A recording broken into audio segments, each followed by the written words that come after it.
Well, now there's a school in Detroit that's helping students deal with this stress in a unique way. Here's NBC's Kevin Tibbles.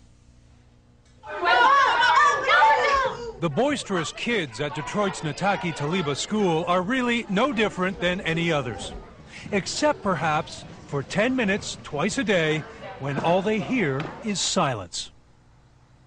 These students aren't napping, they're meditating. Transcendental meditation was brought to the West 40 years ago by Maharishi Mahesh Yogi and made popular by the Beatles in the late 60s. And today, it's used in this school as a stress buster. It's not a religion, it's not a philosophy, it's not a way of life. It's simply a mental technique. It allows the system, the mind and the body to settle down and gain a very, very deep rest. According to these kids, it helps. I have a tendency to dwell on things that happened in the past, but when I meditate, then it helps me let them go. I just pay attention better now. After meditation, I feel great. When we think of packing our kids off to school these days, we often worry about the problems: high stress, substance abuse, even violence, things that threaten a child's education. But can 10 minutes of quiet time really make a difference? The research says yes. The University of Michigan followed 140 of the school's 10 to 14-year-olds. They felt more connected, they felt happier, satisfied, peaceful, calm. I used to get angry a lot, but now it's like I'm calming down. And studies show meditating kids actually do better in school than kids who don't. My grade point average has went up a lot, from a 3.4 to a 3.8. Now I'm doing much better. I've evolved. At first in science, I got a B, but now my grade is up to an A. And when your grades are that good, who cares what your skeptical friends think? They just think it's the weirdest thing in the world, because my best friend said that they wouldn't be able to sit that still for maybe 3 seconds, but they're just telling us the best thing. For today, Kevin Tibbles, NBC News, Detroit. And joining us now is Nataki Taliba School Principal Carmen Anamdi. Carmen, good morning to you. Good morning. How are you? I'm great, thanks. Did this start out as a way to boost scores, or was your goal simply to get the kids focused? No, I learned to meditate about 30 years ago, and that was really the first time that I ever started thinking about stress and the impact that stress has on our behavior.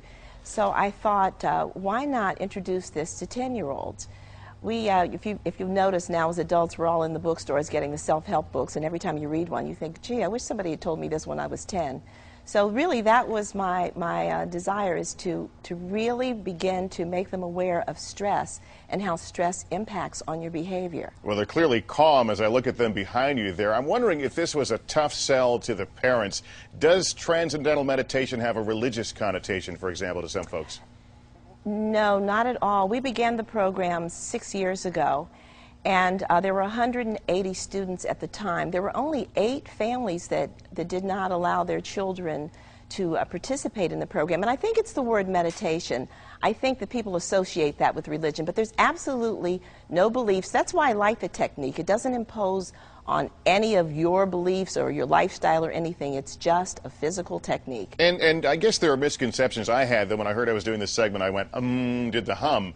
And that's not part of it. We saw those kids in absolute silence in the tape. No.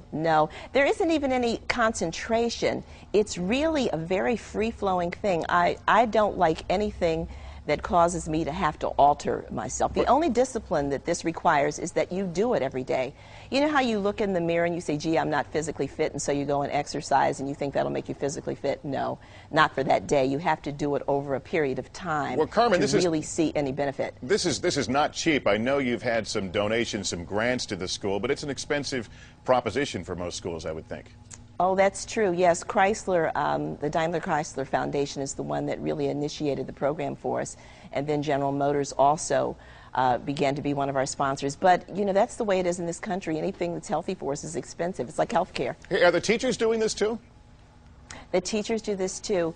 We found that there were some studies that have been done across the nation that say that only 1 out of 4 teachers remains in the profession, and I think that's scary. And I think part of it is because teaching is a very demanding profession, very stressful, and so I'm glad to offer it as a health benefit. Well, Carmen Anamdi, thanks so much for coming on and talking about this. Thank you.